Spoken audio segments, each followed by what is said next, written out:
Hello friends, સ્વાગત છે તમારું મારા કિચનમાં। શિયાળામાં જેમ ઠંડી વધારે પડતી હોય છે ત્યારે આપણને કંઈક ગરમા ગરમ અને ચટપટું ખાવાનું મન થતું હોય છે। આજે આપણે વૈશાલી હોમ્સ કિચનમાં સુરતના ફેમસ એવા લીંબુવડા બનાવીશું। આ લીંબુવડા ખૂબ જ ટેસ્ટી હોય છે, ગરમા ગરમ ખાવાથી ખૂબ જ મજા આવે છે। આ લીંબુવડામાં લીલા મસાલાની જ ખૂબી છે। અહીંયા આપણે મસાલો બનાવવા માટે અહીંયા લીધું છે આપણે લીલું લસણ। એને આપણે એકદમ ઝીણું સમારીને ધોઈને તૈયાર કરીને લઈ લીધું છે। તે આપણે અંદર એડ કરી દઈશું એક વાસણની અંદર। હવે એની અંદર આપણે કોથમીર એડ કરવાની છે। આપણે કોથમીર પણ વધારે માત્રામાં લેવાની છે, કારણ કે આપણે એકદમ લીલો મસાલો બનાવવાનો છે એટલા માટે।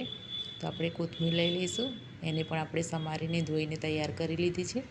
હવે એની અંદર આપણે તલ નાખવાના છે, એ 2 ચમચી લીધા છે મેં, એ આપણે અંદર એડ કરી દઈશું।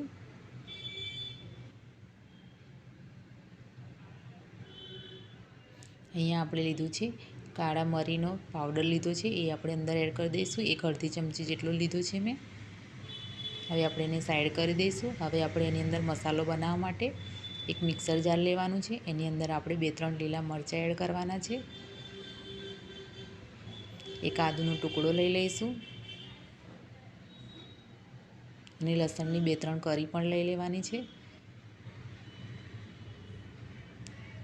એની અંદર આપણે થોડું લીંબુ નીચોવી લઈશું અંદર।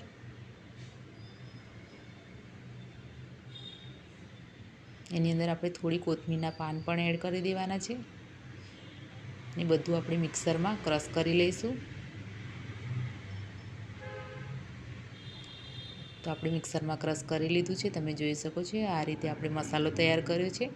હવે જે આપણે કોથમીરને એની અંદર એડ કરી દેવાનું છે। બધો મસાલો આપણે એડ કરી લઈશું। અહીંયા મેં બટાકાને વરાળથી બાફી લીધા છે। આપણે લીંબુવડા બનાવવા માટે બટાકાને આપણે વરાળથી જ બાફવાના છે। હવે એની અંદર આપણે સ્વાદ પ્રમાણે મીઠું એડ કરવાનું છે। એ બધો મસાલો આપણે એક સરખો મિક્સ કરી લઈશું આ રીતે।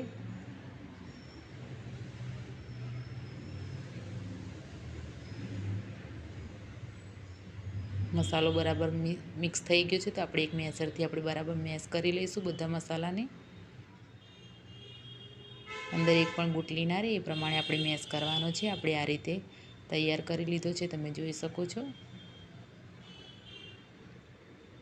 બધો મસાલો મિક્સ કરી લઈશું આપણે।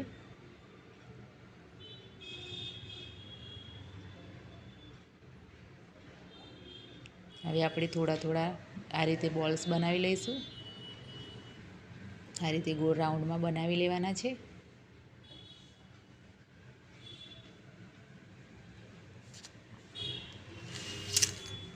બીજા ગોળા પણ આપણે આ રીતે બનાવી લઈશું।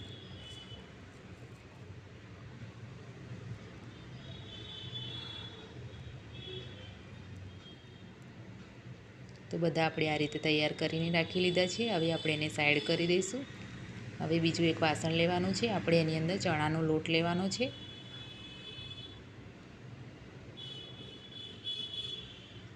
ચણાના લોટની અંદર આપણે સ્વાદ પ્રમાણે મીઠું એડ કરીશું, 1 ચમચી લીધું છે મેં। એની અંદર આપણે ચપટી હળદર પણ એડ કરીશું।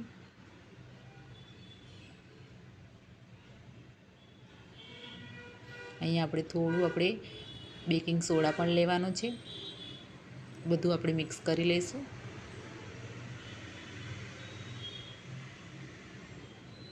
હવે આપણે એની અંદર પાણી એડ કરવાનું છે,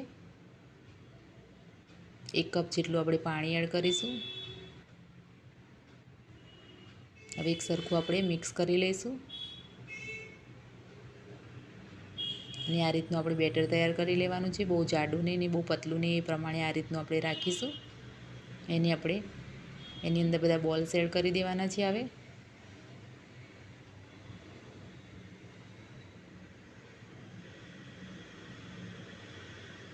અહીંયા આપણે એક તેલ ગરમ કરવા મૂકી દીધું હતું। આપણે મીડિયમ ગેસ ઉપર તેલ ગરમ કરવાનું છે। હવે બધા લીંબુવડાને આપણે અંદર એડ કરીશું। લોટની અંદર ડબોળીને આપણે એડ કરવાના છે આ રીતે। હવે બીજી બાજુ આપણે પલટાવતા જઈશું। તો તમે જોઈ શકો છો લીંબુવડા તૈયાર છે। તો આપણે એને બહાર કાઢી લઈશું। હવે બીજા લીંબુવડા પણ આપણે એક એક કરીને આપણે એડ કરવાના છે તેલમાં. એને પણ આપણે આ રીતે બીજી બાજુ પલટાવતા જઈશું અને એને પણ આપણે બહાર કાઢી લઈશું. તો ફ્રેન્ડ્સ, ગરમા ગરમ એવા લીંબુવડા આપણા તૈયાર છે. અહીંયા લીલા મસાલાની જ ખૂબી છે ને લીંબુની ખાટી ફ્લેવર અને એને સ્વાદિષ્ટ બનાવે છે. તો ચટણીની પણ જરૂર નથી પડતી ફ્રેન્ડ્સ. આ લીંબુવડા ડુંગળી, લીલા મરચાં હોય છે અને લીલા મસાલાનીથી ભરપૂર એકદમ ટેસ્ટી આ લીંબુવડાની રેસીપી તમને કેવી લાગી? આ લીંબુવડા સુરતની પ્રખ્યાત વાનગી છે. તો તમને મારી આજની આ રેસીપી પસંદ આવી હોય તો કમેન્ટમાં મને જરૂરથી કહેશો અને સાથે લાઇક, શેર અને સબસ્ક્રાઈબ કરશો. તો ફ્રેન્ડ્સ, ફરી મળીએ એક નવી રેસીપી સાથે.